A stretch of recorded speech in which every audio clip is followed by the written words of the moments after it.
Jack Morrow was 19 years old. He had never fired a shot in anger. He grew up in Dayton, Ohio.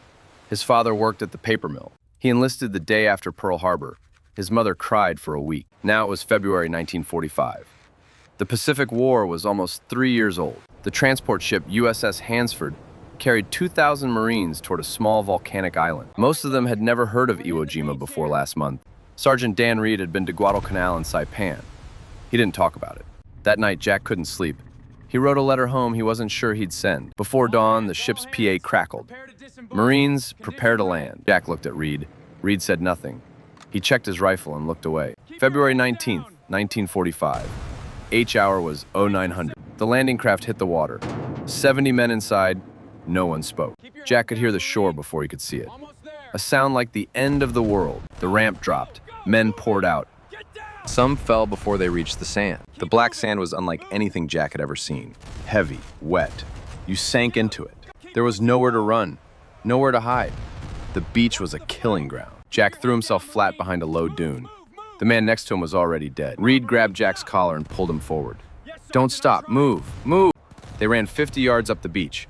Every step felt like running through cement. Machine gun fire came from the cliffs ahead. From invisible positions, from everywhere. The Japanese had dug in for months.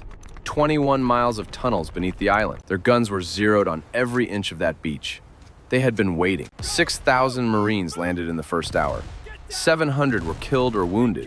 Jack made it to the first terrace. He looked back at the beach. He couldn't believe what he saw. There were bodies in the surf. Landing craft on fire. Black smoke rising into the gray sky. Don't look back, Reed said. Only forward. Always forward. They dug in and waited for orders. The sand was so soft the foxholes kept collapsing. Artillery from the ships pounded the cliffs. The ground shook like an earthquake. That night, Jack heard sounds from no man's land he couldn't explain. He didn't sleep. By morning, 30 of the men who landed with him were gone. Day 2, orders came to push inland. The landscape looked like the surface of the moon. Black rock, craters, nothing alive. Every rock could hide a Japanese soldier. Every shadow could be a tunnel entrance. Reed moved the squad in short rushes. 3 seconds of exposure, no more. Private Tommy Kowalski ran 6 seconds. It cost him his life. Jack had known Tommy since boot camp. They had planned to visit Chicago together after the war. There was no time to grieve. There was only the next 50 yards. The squad found a cluster of bunkers carved into the rock. They had to clear them one by one. Jack threw a grenade into the first one. He didn't look at what was inside afterward. By noon, they had advanced 400 yards. It had taken 6 hours. The Japanese fought from positions that should have been impossible to hold. Concrete bunkers with walls 4 feet thick. Guns that could rotate 360 degrees. Flamethrowers were the only thing that worked. Jack watched men carry them forward under fire. He couldn't imagine carrying that weight. He couldn't imagine the courage it required. That afternoon, Reed's squad found a bunker complex that went deeper than they expected. The entrance was a hole in the rock, barely wide enough for one man. Reed looked at it. He looked at the squad. Morrow, you're smallest. You go first. Jack took a deep breath. He checked his rifle. He went in. The tunnel was so narrow his shoulders brushed both walls. It smelled of sulfur and death. He moved by feel in the dark. Each step could be his last. He kept moving. The tunnel opened into a chamber. Equipment, supplies. No soldier. They had been here recently. The lanterns were still warm, Jack called back to Reed.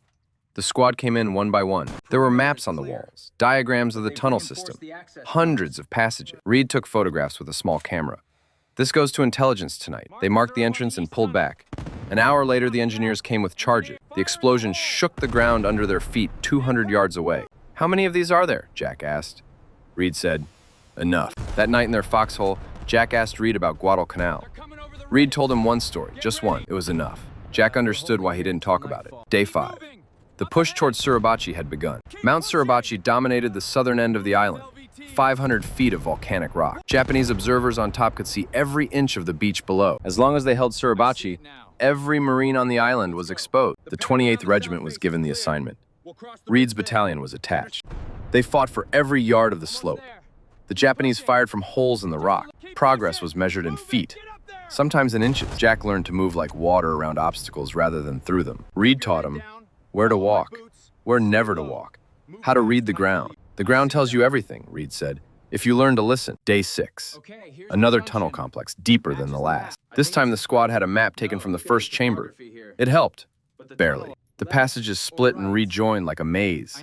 It was easy to get turned around. Private Luis Reyes went left at a junction when he should have gone right. They found him 3 hours later. He was alive. He wouldn't say what had happened. Jack stayed close to Reed after that, never more than arm's length in the tunnel. Reed had a system. Right hand on the wall, count your steps. Always count your steps. They cleared 4 chambers that day, each one a different kind of darkness. When they came out into daylight, Jack felt the sun on his face like something sacred. He had been underground for 9 hours. He felt like he'd been underground for years. Day 7. Reed's squad was pulled back to rest. Rest meant 4 hours of sleep instead of 2. Jack wrote another letter home. He started 3 sentences and crossed them all out. What could he say? How could he explain any of this to his mother in Dayton? He ended up writing about the sunsets. The Pacific sunsets were genuinely beautiful, even here, even now. The sky went orange and purple over the water every evening. It seemed important to notice that, to write it down, to send it home. Reed read the letter over Jack's shoulder. He didn't say anything. He nodded once. They slept in shifts. The Japanese launched probing attacks at night. By morning, 2 more men from the squad were dead. They had been on watch. Day 8. The assault on Suribachi's upper slope. The slope was almost vertical in places.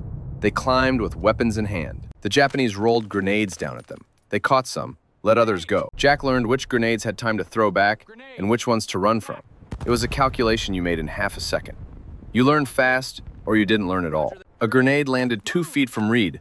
Jack kicked it over the edge. Reed grabbed Jack's arm. He didn't say anything. He didn't need to. They reached a ledge and held it. The Pacific stretched out below them in every direction. "I've never seen anything so beautiful," Jack said. Reed said, "Don't get used to it. Move." They kept climbing. Day 9. February 23rd, 1945. A patrol reached the summit of Suribachi in the early morning. They raised a small flag from a piece of pipe they found at the top. The ships in the harbor saw it. Every horn and siren on every ship began to sound. The noise carried across the whole island. Marines on the beach stopped fighting and cheered. Jack heard it from the slope below. He didn't know what was happening at first. Reed knew. He sat down on a rock and put his face in his hands. Jack had never seen Reed show any emotion. He looked away to give him a moment. Later, a larger flag was raised for the photographers. Jack was 50 yards away. He watched it go up. 6 men struggling with the pole in the wind. The photograph would become the most reproduced image in American history. Jack didn't know that yet. He just watched the flag snap in the Pacific wind. For 30 seconds, everything stopped. The firing, the dying, everything. Then it started again. Suribachi was taken. The island was not. 19 more days of fighting remained. The hardest days were still ahead. The Japanese commander had planned it this way. Let them have the flag. Hold the north. The northern end of the island was a labyrinth of caves and fortified ridges. Each had a name now. Bloody Gorge, the Meat Grinder, Cushman's Pocket. Names that meant something only to the men who had been there. Reed's squad was ordered north. The flag was behind them now. The fighting in the north was different, more confined, more intimate. Sometimes the distance between positions was less than 50 feet. Grenades were thrown back and forth across a gap no wider than a street. Jack stopped thinking in terms of days. He thought in terms of hours. Get through this hour, then the next one. Don't think past that. Reed had taught him that too, without knowing he was teaching it. Private Reyes was killed on day 12. He had survived the tunnel. He was hit by a sniper while eating. Jack didn't eat in the open after that. The squad was down to 9 men from the original 30. Reed kept them moving. Reed kept them alive. Day 14. They found another tunnel system under a ridge. This one was different, larger, better constructed, with electric lighting. The Japanese had been living down here for months. There were photographs on the walls. Families, children, women in peacetime clothes. Small shrines. Jack stood in front of one photograph for a long time. A man and a small girl. Reed pulled him away. Don't. It doesn't help to look at those. Jack understood, but he had already looked. He couldn't undo that. They cleared the tunnels. It took all day and into the night. When they came out, it was almost dawn. The sky was the color of old paper. Jack had been underground for 18 hours. He felt the difference now. Day 16. Reed was hit. A fragment from a mortar round. Left shoulder. He stayed on his feet. The corpsman wanted to evacuate him. Reed refused. "I go when Morrow goes," he said, not before. Jack didn't know he had said that until later. When he heard it, he couldn't speak. Reed had his shoulder wrapped and kept moving. He had trouble raising his rifle. Jack stayed at his left side. He covered the angles Reed couldn't cover. Neither of them mentioned it. It was simply what they did. That night, Reed's fever spiked. Jack kept watch while he slept. In the morning, Reed's color was better. They moved out at dawn. Day 18, March 8th, 1945. The squad had been reduced to 7 men. They had been reinforced twice. The replacements were younger than Jack. Most of them were 17. Jack realized he was no longer the new man. Somewhere in those 18 days, he had become something else. He didn't have a word for what he had become. He wasn't sure there was one. That morning, they attacked a ridge that had stopped 3 previous assaults. Reed planned the approach. They went in from the right flank, not the front. It worked. They reached the top in 20 minutes instead of hours. There were 9 Japanese soldiers at the top. None of them surrendered. It was over in 4 minutes. Jack sat down on the rock and shook for a long time. Day 19. Jack Morrow was shot. A rifle bullet through the left thigh. He went down hard on the volcanic rock. Reed was at his side in seconds. He had the wound packed before Jack finished yelling. "You're not dying," Reed said. "This is a good wound. You're going home." Jack grabbed Reed's sleeve. "Don't let them take me yet. Not yet." Reed looked at him. Then he looked at the corpsman. The corpsman looked away. They held the position for 2 more hours before Reed finally called for evacuation. Jack was carried down on a stretcher. He watched the sky above him the whole way. Gray sky, smoke, the occasional flash of artillery. The last thing he saw before they loaded him was Reed's face. Reed was standing on a ridge above the evacuation route. He raised his right hand once, then turned back toward the fighting. Jack raised his hand from the stretcher. Reed was already gone. They brought him to the beach aid station, the same beach where they had landed. It looked different now, more organized, still terrible, but different. He could see Suribachi from the stretcher. The flag was still there. It moved in the same wind he had felt on his face at the summit. He thought about Reed, about Tommy, about Reyes, about all of them. A Navy corpsman leaned over him. "You're going to the ship. You're going to be okay." Jack closed his eyes. For the first time in 19 days, he believed someone. The hospital ship was another world. White sheets, running water, nurses who spoke to him like a human being. He had forgotten what that felt like. The surgeon told him the bullet had missed the artery by 3 centimeters. 3 centimeters! The width of 2 fingers. The distance between living and not. He slept for 14 hours straight. No watch, no rifle, no sound of artillery. When he woke, he didn't know where he was for a long moment. Then he heard the sound of the ocean through the porthole. He remembered. A nurse brought him food on a tray. He couldn't finish it. His stomach had forgotten how. He lay there and watched the light change on the ceiling and thought about nothing. After 3 days, he asked about Iwo Jima, how it was going. The nurse told him it was almost over. March 16th had been declared secure, but the fighting had continued after that. Pockets of resistance, caves, the tunnel. He asked about the 28th Regiment. She didn't know. She would try to find out. She came back that afternoon. Sergeant Daniel Reed, still fighting, still alive. Jack put his head back on the pillow and breathed slowly for a long time. Outside the porthole, the Pacific was flat and gray and immense. 27,000 Americans had been killed or wounded on that island. 21,000 Japanese defenders had died almost to the last man for 8 square miles of volcanic rock in the middle of the Pacific. He received a letter from his mother. She had heard he was wounded. She was frantic. He wrote back the same day, "I'm fine. The wound is clean. I'll be home soon." He wrote it twice. Once for her, once for himself. The doctor said 6 weeks before he could walk without a cane. He spent those weeks reading every book in the ship's small library. He read about ancient Rome, about the American Civil War, about the ocean. He was trying to understand something. He couldn't have said what. One evening, a chaplain sat with him. They talked for 2 hours. About what it meant to survive when others didn't. About whether there was a reason. The chaplain didn't have an answer. Jack respected him for not pretending he did. April 1945. The ship reached Guam. He was transferred to a land hospital. More surgery on his leg. He was there when Germany surrendered in May. The war erupted. He was there when the atomic bombs fell on Japan in August.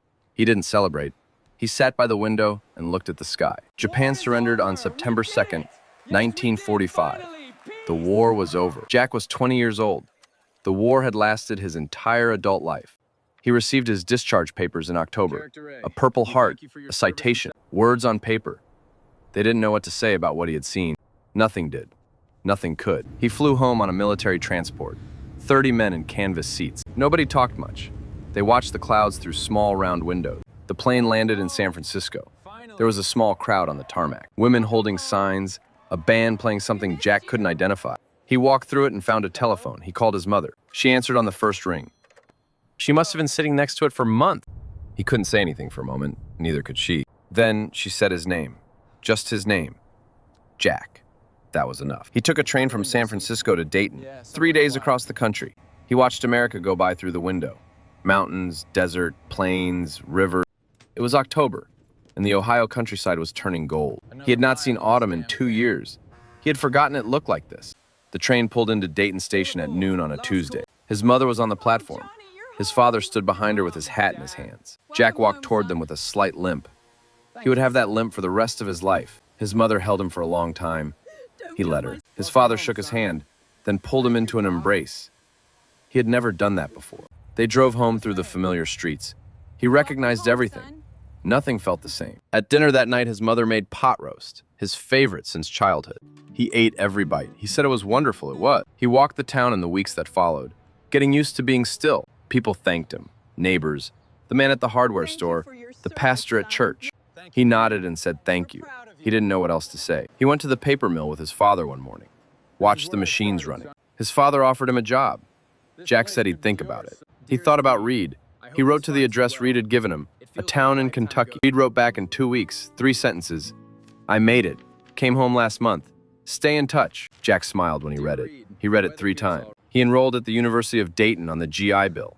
History and English. He thought he might want to teach someday, to explain things, to help people understand. He graduated in 1949. He became a high school history teacher. He taught for 31 years. He never talked about the war in class. He talked about causes, consequences, the decisions that led to things. His students didn't know he had been there. Some of them guessed. There was something in the way he paused when he talked about February 1940.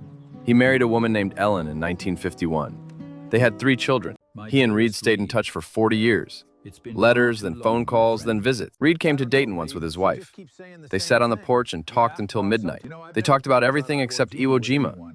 Then at midnight, they talked about nothing else. Ellen brought out blankets and let them be. Reed died in 1987, a heart attack. He was 64 years old. Jack flew to Kentucky for the funeral. He was one of 6 men who carried the casket. At the graveside, he thought about what Reed had said on the beach. Don't stop. Move, move. He had moved. He had kept moving for 42 years because Reed told him to. He stood at the grave for a long time after everyone else had gone. He thought about Tommy Kowalski, about Luis Reyes, about all of them. He had outlived so many people. He didn't know why. He had stopped trying to know. That evening, he sat in Reed's kitchen with Reed's wife, and they shared a bottle of whiskey. They talked about the man they had both known, the different versions of him. Jack's version and her version were not the same person. He loved that about her. Jack Morrow was 80 years old in 2005. He lived in the same house in Dayton where he and Ellen had raised their children. Ellen had died in 1998. He had not moved. He didn't intend to. His grandchildren visited on weekends. They called him Grandpa Jack. One of them, a girl named Sarah, was doing a school project on Iwo Jima. She came to him with her notebook and her questions. She didn't know he had been there. He sat at the kitchen table and looked at her questions for a long time. Then he told her. Not everything, but more than he had ever told anyone. She listened without interrupting. She was 12 years old and she listened perfectly. When he finished, she said, "Were you scared?" He said, "Every single day." She asked if he thought they had done the right thing, going to Iwo Jima. He thought about it for a long time before he answered. He thought about the flag going up, about Reed raising his hand on the ridge, about Tommy, about Reyes, about the photograph in the tunnel of the man and his daughter. "I think we did what we had to do," he said finally. "I'm not sure that's the same thing." Sarah wrote that down in her notebook. She would remember it for the rest of her life. He walked her to the door when she left. The October air smelled like leaves. He stood on the porch and watched her ride her bicycle down the street. Then he went back inside and sat in his chair by the window. He sat there for a long time, not thinking, just being there. The light changed as the afternoon moved toward evening, the same light it always was. Gold and slow and particular to that time of year. He thought about what it had meant to come home, not the parade, not the handshakes, not the pot roast, the simple fact of it, that he had come back when others had not. He had never been able to explain why him. He had stopped trying. What he could do was live in a way that honored those who hadn't. 31 years in a classroom, 3 children, a marriage that lasted 47 years, a girl on a bicycle who would go home and write down what he said and remember it. That was enough. That had to be enough. And in the end, it was.